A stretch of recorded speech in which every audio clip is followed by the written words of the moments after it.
राज्याचं पावसाळी अधिवेशन उद्यापासून सुरू होत आहे। 3 आठवड्याचं पूर्ण अधिवेशन या ठिकाणी प्रस्तावित केलेलं आहे आणि अधिवेशनाच्या माध्यमातून सर्वसामान्य नागरिकांचे प्रश्न सुटावेत या दृष्टीने सकारात्मक चर्चा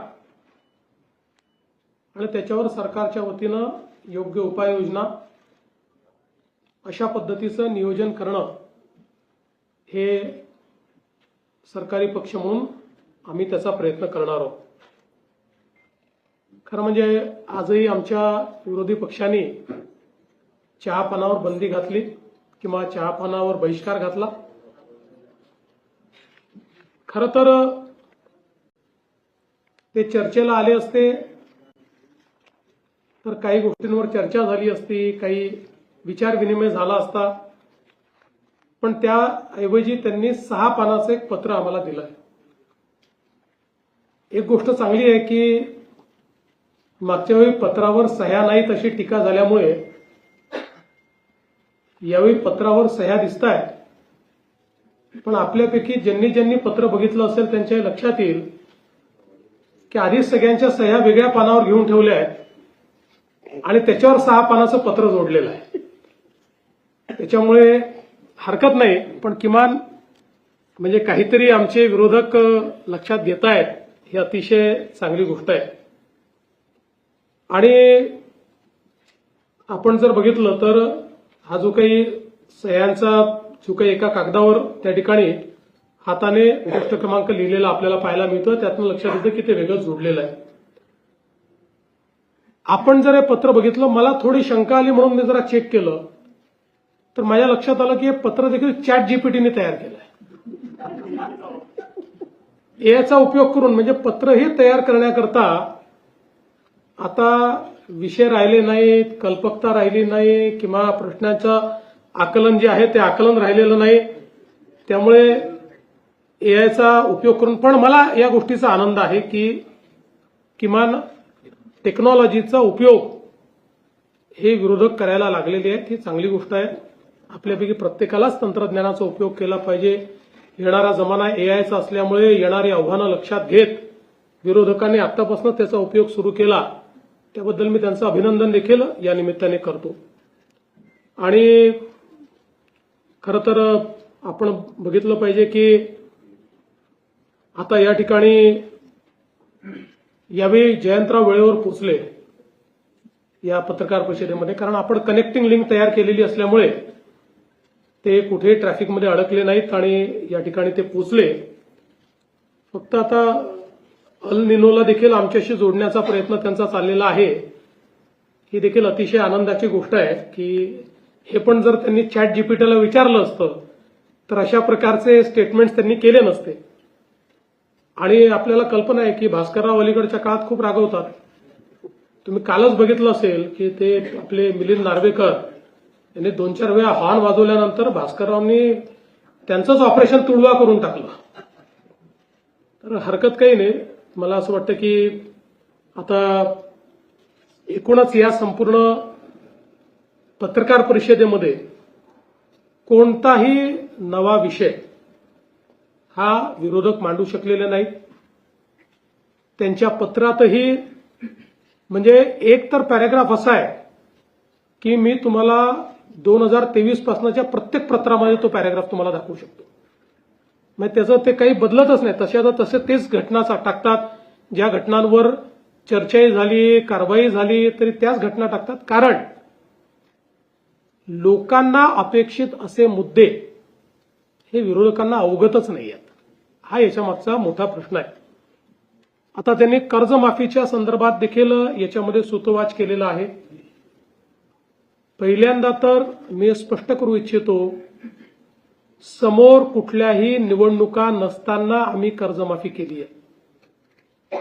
केवळ विधानसभाच नाही तर आम्ही स्थानिक स्वराज्य संस्थाच्या निवडणुका जिंकलेलो आहोत, तरी देखील आम्ही हा विचार केला नाही की आता काय करायचं, आता 2029ची निवडणूक आहे, त्यामुळे 28 किंवा 29 मध्ये कर्जमाफी करू असा विचार आम्ही केला नाही, कारण आमच्याकरता कर्जमाफी हा राजकीय विषय नाही. आमच्याकरता कर्जमाफी ही शेतकऱ्यांकरता एक आपल्याला आमचा शेतकरी जगला पाहिजे, आमच्या शेतकऱ्याला पुन्हा कर्ज घेण्याची शक्ती प्राप्त झाली पाहिजे याकरताचं एक इन्स्ट्रुमेंट, एक उपकरण म्हणून आम्ही कर्जमाफीकडे पाहतो. यापूर्वीही जेव्हा आम्ही कर्जमाफी केली होती तेव्हाही मी सांगितलं होतं की कुठल्याच कर्जमाफीने शेतकरी कधी श्रीमंत झाला नाही. कर्जमाफी हा काही परमनंट उपाय पण नाही, पण परिस्थिती अनुरूप आपल्याला कर्जमाफी करावी लागते, कारण त्याशिवाय त्या कर्जाच्या नेटमध्ये पुन्हा आपल्याला शेतकऱ्यांना आणता येत नाही. पण हे करत असताना यावेळी आपण एक कमिटी तयार केली आणि त्या कमिटीला हे काम दिलं होतं की त्यांनी शॉर्ट टर्मच्या उपाययोजना, लॉंग टर्मच्या उपाययोजना, बँकिंग सिस्टीमवर त्याचा होणारा परिणाम या सगळ्या गोष्टीचा विचार करून त्या संदर्भातला रिपोर्ट द्यावा. समितीच्या रिपोर्टच्या आधारावर काही निकष आपण यामध्ये टाकलेले आहेत, पण मला असं वाटतं की आज आपण जर विचार केला तर 36,585 कोटी रुपये आणि 56 लाख शेतकऱ्यांना या कर्जमाफीचा लाभ होणार आहे. आणि हा जो आकडा आहे आतापर्यंतच्या झालेल्या कर्जमाफींमधला सगळ्यात मोठा आकडा आहे. सर्वात जास्त बेनिफिशरीज आतापर्यंतच्या कर्जमाफीमधले या कर्जमाफीत असणार आहे. त्यामुळे काही गोष्टी निश्चितपणे आपण केलेल्या आहेत की बँकिंग सिस्टीम जी आहे त्या बँकिंग सिस्टीमवर जर ताण आला आणि बँका जर त्या ठिकाणी अडचणीत आल्या तर उद्याच्या काळामध्ये आजच आपण पाहतोय, मागच्या काळात नागपूरसारखी बँक, वर्धेसारखी बँक, बुलढाणासारखी बँक, या बँका अडचणीत आल्यामुळे आज या जिल्ह्यांमध्ये कर्ज घेणाऱ्या शेतकऱ्याची संख्या ही मोठ्या प्रमाणात कमी झालेली आणि म्हणून बँकाही कशा प्रकारे वाचवता येतील, पण कर्जमाफी बँकेकरता नाही ती शेतकऱ्याकरता, अशा पद्धतीनं याचं स्ट्रक्चरिंग आम्ही केलेलं आहे. आणि म्हणून हे आता 2 लाखाचं सांगतात, मागच्या काळामध्ये 2 लाखाच्या वर 2 रुपये झाले तरी यांनी कर्जमाफी दिलेली नाही. आम्ही मात्र वरचे पैसे भरले तर 2 लाख रुपये त्याच्या खात्यामध्ये भरतो आणि तेही 10% शेतकरी आहेत. बाकी सगळे शेतकरी, मी एक्झॅक्ट आकडेवारी सभागृहात देईल, पण बहुतांश शेतकरी हे 2 लाखाच्या आतले शेतकरी आहेत आणि त्यांना सगळ्यांना आपण कर्जमाफी देतो.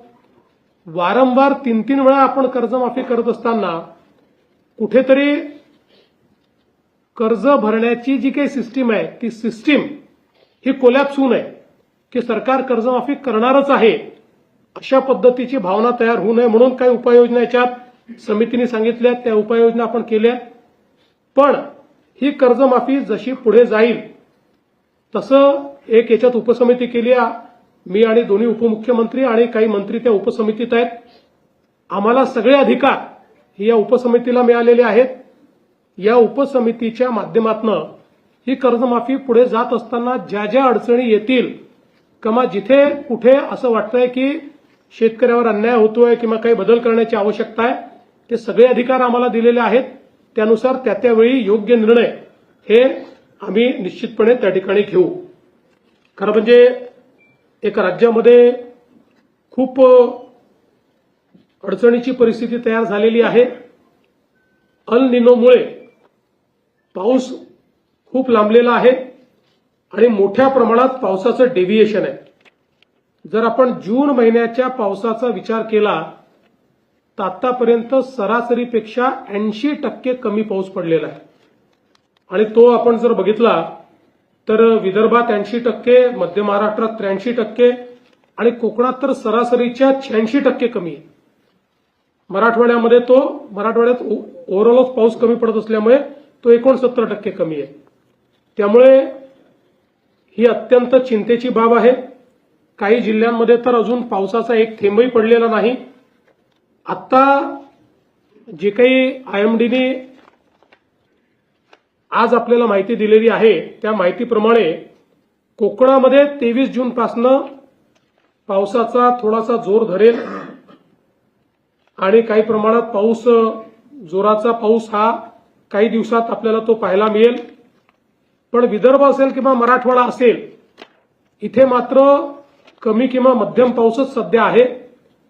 त्यामुळे जुलैच्या पहिल्या आठवड्यापर्यंत खूप पाऊस किंवा पेरणीलायक पाऊस अद्याप तरी सर्वदूर दिसत नाहीये. काही भागात येईल तो, पण स्कॅटर्ड येणार आहे.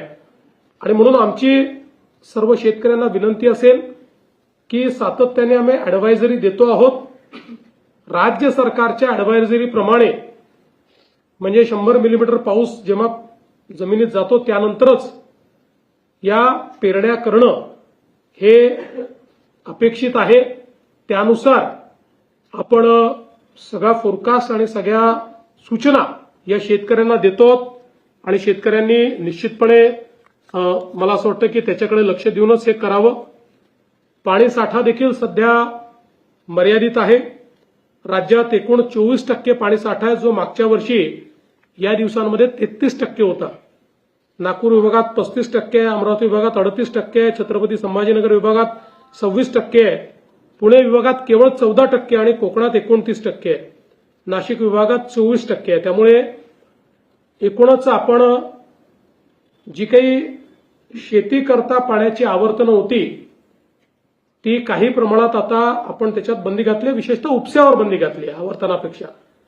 कारण आपल्याला समजतं की उपस्यावरही बंदी घातली तर काही शेतकऱ्यांची अडचण होईल, परंतु पावसाचा जोपर्यंत ठिकाणा लागत नाही तोपर्यंत पुढच्या काळाकरता पिण्याचं पाणी हे राखून ठेवणं गरजेचं आहे.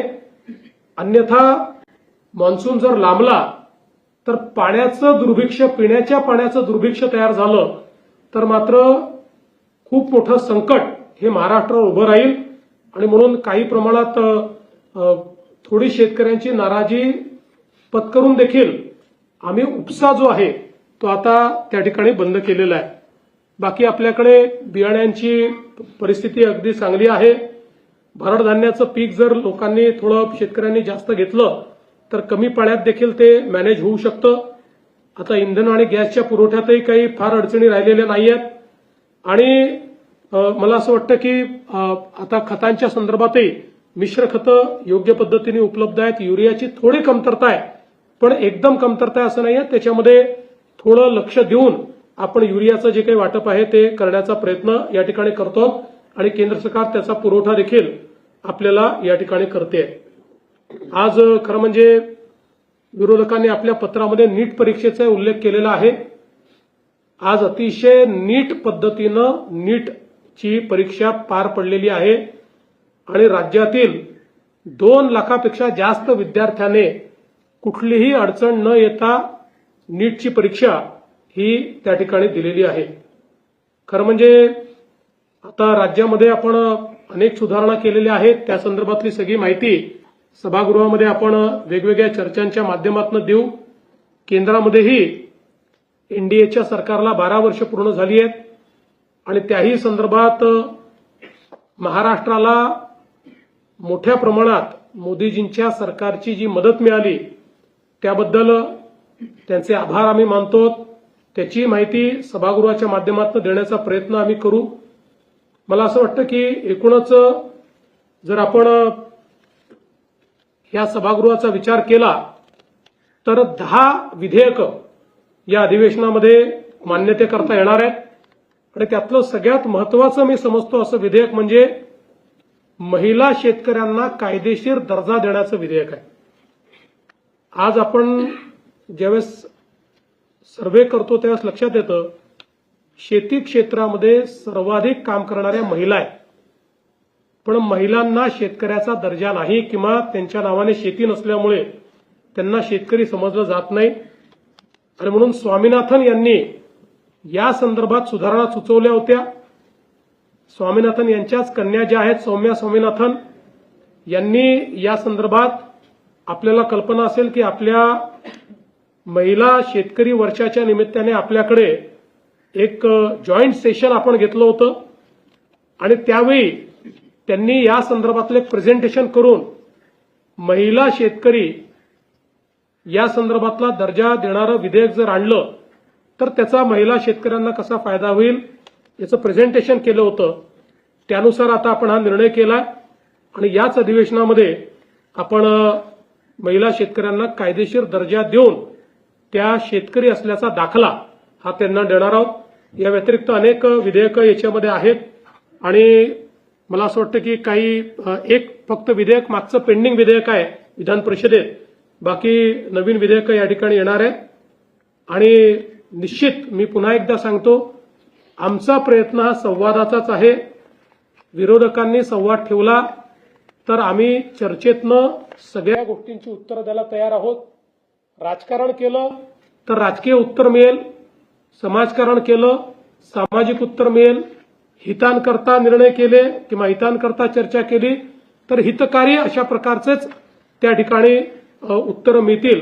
हा विश्वास मी या निमित्ताने आमच्या विरोधकांना देतो आणि मला विश्वास आहे की 3 आठवडे हे जे अधिवेशन चालणार आहे यामध्ये सामान्याच्या हितांचा विचार हा मी निश्चितपणे करू. मी पुन्हा एकदा आपल्या सर्वांचे आभार मानतो. भास्कर जाधव जी के पास कौन पहुंचा मुझे पता नहीं, हमारे पास तो ऐसी कोई शिकायत आई नहीं है. कोणीही अशा प्रकारची तक्रार केली तर त्याच्यावर कारवाई होईल. पण मला असं वाटतं अलीकडच्या काळामध्ये भास्कर जाधवांचा जो भास आहे तो वाढलेला आहे. त्यांना वेगवेगळे भास व्हायला लागलेले आहेत. त्यातनं कदाचित हा भास त्यांना झालेला असेल. हे सरकार इतकं ट्रान्सपरंट आहे की कोणाला मंत्रालयात यावंच लागत नाही, थेट खात्यामध्ये पैसे जमा होतात. आणि आता तर आम्ही पीडब्ल्यूडी विभागामध्ये अशी व्यवस्था उभी केलेली आहे की एका विविक्षित रकमेपर्यंत तर त्यांना इमिजिएटली ते पैसे त्या ठिकाणी मिळतात किंवा त्यांना आता चेक डिस्काउंटिंगची देखील व्यवस्था आम्ही केलेली आहे. आणि काही अजूनही व्यवस्था ज्या आहेत या ऑनलाईन करण्याचा आमचा प्रयत्न आहे. ट्रान्सपरंटली काम चाललेलं आहे. हवेत तीर मारायचे, वाटेल ते आरोप करायचे यांनी जनतेचा विश्वास मिळत नाही. आम्हीही विरोधी पक्षात होतो, पुरावे देऊन आरोप केले, केलेला आरोप कधी परत घेतला नाही. धानाच्या बोनसचा प्रश्न अजूनही प्रलंबित आहे. त्या संदर्भात यापूर्वी सांगितलेलं आहे. हेच सरकार आहे की ज्या सरकारने वारंवार धानाला बोनस दिलाय. यापूर्वीच्या सरकारने धानाला बोनस दिलेला नाही. त्यामुळे या संदर्भात राज्य सरकारने सांगितलंय योग्य वेळी योग्य निर्णय आम्ही करू. 81 लाख लाडक्या बहिणींना पैसे मिळत नाहीये असा आरोप यावेळेस केला गेला. 81 लाख महिलांना पैसे मिळत. याही संदर्भात मी वारंवार स्पष्ट केलेलं आहे की अनेक वेळा संधी देऊन ज्यांनी केवायसी केलं नाही याचा अर्थ कुठल्या तरी एका नियमात ते बसत नाहीये. जसं आमच्या लक्षात आलं की 10 लाख लाभार्थी असे आहेत की जे इन्कम टॅक्सच्या लिमिटच्या बाहेर आहेत, 2.5 लाखाच्या वर ज्यांचं त्या ठिकाणी उत्पन्न आहे. आपण काही अटी शर्ती ठेवून ही योजना लावली होती ज्यात 2.5 लाखाच्या आत उत्पन्न पाहिजे, एका घरामध्ये 2च महिलांना हे घेता येईल, अशा ज्या अटी शर्ती आपण लावल्या होत्या. आता आपण सगळा डेटा कलेक्ट करतो. तो डेटा कलेक्ट केल्यानंतर जसं इन्कम टॅक्स विभागाचा डेटा आला तर त्यात आपल्याला लक्षात आलं की कोण कोण इन्कम टॅक्स पेई आहे पण तरी लाडकी बहीण घेतली आहे. आरटीओचा डेटा घेतला तर लक्षात आलं कोणाकडे 4 व्हीलर आहे पण तरीही त्या ठिकाणी त्यांनी बेनिफिट घेतलेला आहे. रेशन कार्डाचा डेटा घेतला तर लक्षात आलं की एकेका घरामध्ये 6-6, 7-7 लोकांनी समजा घेतलं असेल तर 2चा नियम आहे. त्यामुळे शेवटी एखादी योजना आपण सुरू करतो त्याचे जे निकष असतात त्या निकषाप्रमाणे योजना चालली आहे की नाही हे सीएजी त्याचं ऑडिट करतात. आणि ऑडिटमध्ये जर निकषाच्या बाहेर ती योजना चालली असेल तर राज्य सरकारवर ताशेरे येतात. आणि म्हणून सुरुवातीला आपण योजना सेल्फ सर्टिफिकेशनवर केली होती. तुम्ही जे सांगाल ते सत्य मानून योजना दिली जाईल. पण शेवटी सत्ययुग नसल्यामुळे काही पुरुषांनी आम्ही स्त्री आहोत असं सांगून काही भाऊ लाडक्या बहिणी झाले तर त्यांचं आम्हाला बंद करावं लागलं. असंच ज्या निकषांच्या पलीकडे ज्या ज्या लोकांनी लाभ घेतला होता त्या लोकांचं त्या ठिकाणी केवायसी त्यांनी केलं नाही किंवा केवायसी केलं पण नंतर लक्षात आलं की हे त्या डेटाबेसमध्ये देखील उपलब्ध आहेत. अशांचंच बंद झालंय. जे नियमात आहेत, केवायसी केलं आणि नियमात आहेत, एकही हप्ता त्यांचा थकवलेला नाही. दर महिन्याला नियमित आपण त्यांना पैसे देतो आहोत. सीएम साहेब मुख्यमंत्री साहेब ऑपरेशन टायगर संदर्भात प्रश्न आहे. कर्जमाफी सरकार जाहीर केली, पण विरोधकांचा असा आरोप आहे की अटी शर्तीमध्ये ही कर्जमाफी अडकलेली आहे आणि सरकारने शेतकऱ्यांचा सातबारा कोरा करायला पाहिजे. नंबर 1. नंबर 2, मुंबईची जी जीवनवाहिनी आहे बस बेस्टची संपूर्ण ठप्प झालेली आहे आणि मेस्मा कायदा लागू केला असं जाहीर केले, पण अद्यापपर्यंत काही दिसत नाही. पहिल्यांदा तर सांगतो, विरोधकांना बोलायचा अधिकार नाही. त्यांनी 2 कर्जमाफी केल्या. 2. एक युपीएच्या काळात 2009 साली आणि दुसरी 2020 साली. या दोन्ही कर्जमाफीत सांगितलं होतं की 7/12 कोरा. मग तुम्ही 2020 साली 7/12 कोरा केला होता, तर आम्हाला 2026 साली कर्जमाफी का द्यावी लागते? त्यामुळे मुळातच पुन्हा एकदा सांगतो, कर्जमाफीचा जो काही उद्देश असतो तो जे शेतकरी कर्ज मिळण्याकरता अपात्र झालेले आहेत ते पुन्हा कर्ज घेण्याच्या परिस्थितीत आले पाहिजेत, एलिजिबल झाले पाहिजेत, याकरता कर्जमाफी करायची असते. दुसरं, आपण कर्जमाफी ज्यावेळेस करतो त्यावेळी जो नियमित कर्ज भरणारा शेतकरी आहे त्याला हे वाटू नये की मी कर्ज थकवलं असतं तर फायदा झाला असता, मी कर्ज भरलंही चूक झाली, म्हणून त्यालाही आपण मदत करतो. त्यामुळे मी पुन्हा एकदा सांगतो, अटी आणि शर्ती काहीच नाहीत. ज्या काही अटी आपल्याला पाहायला मिळत आहेत त्या उलट युपीए सरकारच्या ज्या काही कर्जमाफी आहेत त्यापेक्षा चांगल्या अटी आहेत, सोप्या आहेत. आणि एकच यामध्ये आम्ही प्रयत्न करतो की बँकिंग सिस्टीम आपली जी आहे त्याच्यावर अनिष्ट परिणाम होणार नाही, अशा प्रकारचा प्रयत्न आम्ही करतो आहोत. तेवढाच एक प्रयत्न याच्यामध्ये आहे. त्यामुळे कुठलाही अभ्यास न करता नुसतं अटी-शर्ती म्हणायचं. ज्यावेळी शेतकऱ्यांना याचा लाभ होईल त्यावेळी विरोधकांची तोंड बंद होते. आणि बेस्टच्या संदर्भात माननीय उपमुख्यमंत्री त्या संदर्भात बैठक घेणार आहेत आणि त्यातनं मार्ग काढण्याचा प्रयत्न आहे. पण हा इल्लीगल स्ट्राईक आहे. त्यामुळे जरी इल्लीगल असला तरी शेवटी आपल्याला लोकांना त्या ठिकाणी फायदा झाला पाहिजे, लोकांना त्रास कमी झाला पाहिजे, या दृष्टीने या संदर्भात बैठक होणार. मी काल एक मीम पाहिला. त्या मीममध्ये राज ठाकरे शांतपणे झोपलेले आहेत आणि त्या ठिकाणी लिहिलं आहे, मला शांत झोप लागते कारण माझ्याकडे खासदारही नाही, आमदारही नाही, कोणी जाण्याचा प्रश्नच नाही. मुख्यमंत्री एटीएसने 2-3 याद्या दिल्या सरकारला आणि ते हजारो बांगलादेशांच्या याद्या आहेत. सरकारने पोलिसांनी कारवाई केली त्यांच्यावरती, पण ते बांगलादेशी शासकीय योजनांमध्ये आहेत आणि याला जवळजवळ वर्ष व्हायला आले तरी सुद्धा त्यांचा शोध लागत नाहीये. तर या संदर्भात काय करणार आहे का? हा शोध आता लावणं सुरू झालेला आहे आणि तो शोध लावणं आता याकरता सोपं झालेलं आहे की आता पश्चिम बंगालमध्ये भारतीय जनता पक्षाचं राष्ट्रीय विचारांचं सरकार आलंय.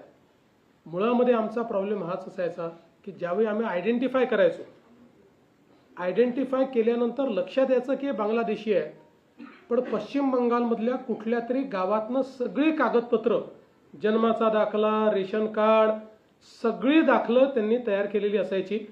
त्यामुळे त्यांना डिपोर्ट करण्याकरता मोठी प्रोसेस करावी लागायची.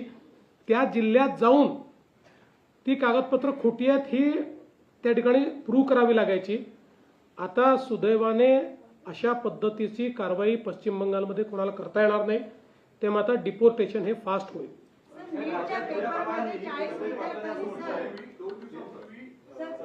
पेपरमध्ये 40 विद्यार्थ्यांनी आत्महत्या केली, तर आपण साधा दिलासा सुद्धा त्यांच्या परिवारांना दिला नाही, तर त्यामुळे काँग्रेस जनता पार्टी हा नवीन अभिजित गीते पुढे येतोय, काय सांगणार आपण? प्रत्येक ठिकाणी आंदोलन पण तो करतोय.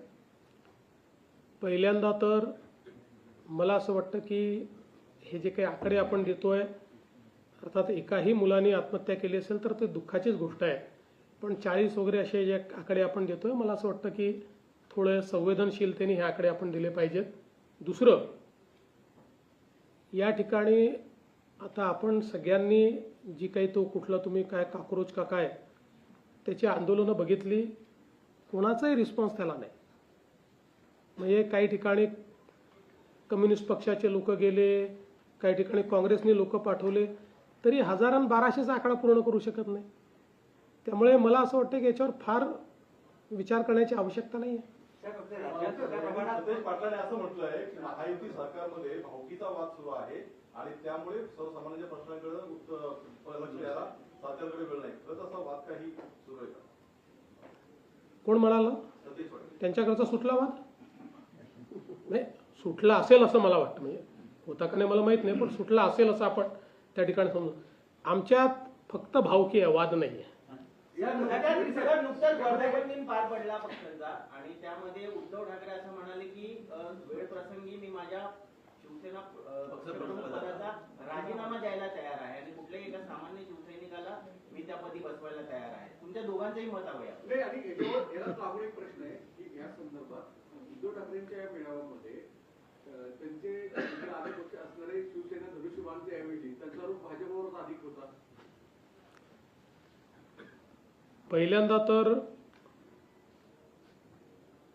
उजाडलेल्या गावाची पाटीलकी मी सोडतो असं म्हणणं, उसाळ गावाची पाटीलकी सोडतो असं म्हणणं, आता हे कितपत योग्य आहे हे आपण सगळ्यांनी लक्षात घेतलं पाहिजे. बघा, शिवसेना म्हणजे काय आहे? हा पक्ष नाही आहे.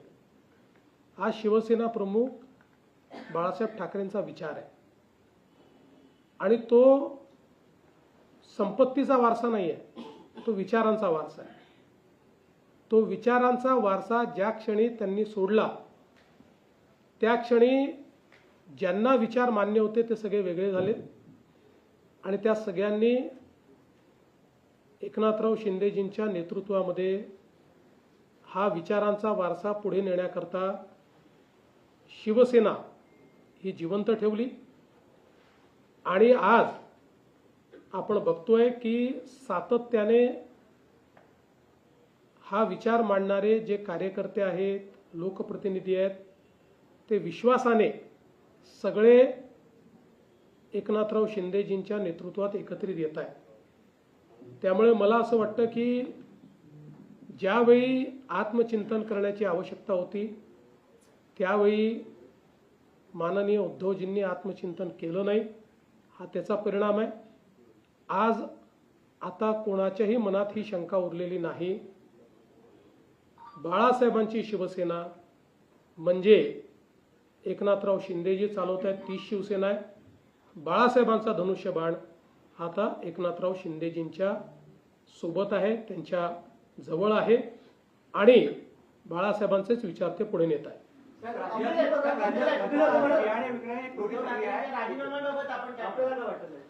सांगितलं ना, आता काय अजून सांगायचं? अरे ही वेळ का आली? आता राहिलंच नाही, कोणता राजीनामा देणार नाही तर काय करणार? राज्यात खताळ आणि बियाणे बोगस विक्री थोडी सक्रिय आहे आणि अशी घटनाही समोर येतात. यावर आपण नको का सारखे काही कायदे? नाही, सगळ्यांवर कारवाई चाललेली आहे. मला असं वाटतं की या वर्षी जेवढी कारवाई झाली ही अभूतपूर्व आहे. कारण आम्ही 1 महिन्यापासून या सगळ्या विषयांवर अतिशय कडक कारवाई सुरू केली होती. सर्वात जास्त परवाने सस्पेंड करण्याचं काम यावेळेस केलेलं आहे आणि कुठल्याही परिस्थितीत शेतकऱ्यांना बोगस बियाणं मिळू नये आणि बोगस खतं मिळू नये याचा प्रयत्न आमचा चाललाय. अंमली पदार्थांच्या वाढत्या तस्करीवर सुद्धा विरोधकांनी टीका केली की यावर मला असं वाटतं की आपल्या सगळ्यांकरता, म्हणजे केवळ विरोधकांकरता नाही, आमच्याही करता हे मोठं आव्हान आहे आणि याचा समर्थपणे सामना करण्याकरता देश पातळीवर आता आम्ही योजना तयार केलेली आहे. आणि म्हणून तुम्ही बघा, गेल्या 2 वर्षामध्ये अंमली पदार्थांवर जेवढ्या मोठ्या प्रमाणात कारवाई झाली ही देशाच्या इतिहासात यापूर्वी झाली नाही. आणि आता देशाच्या गृहमंत्र्यांनी सांगितलं आहे की माओवाद हा आम्ही संपवला. आता हे जे काही अंमली पदार्थ आहेत याच्या विरुद्धची लढाई आम्ही इंटेन्सिफाय करू. चला, धन्यवाद.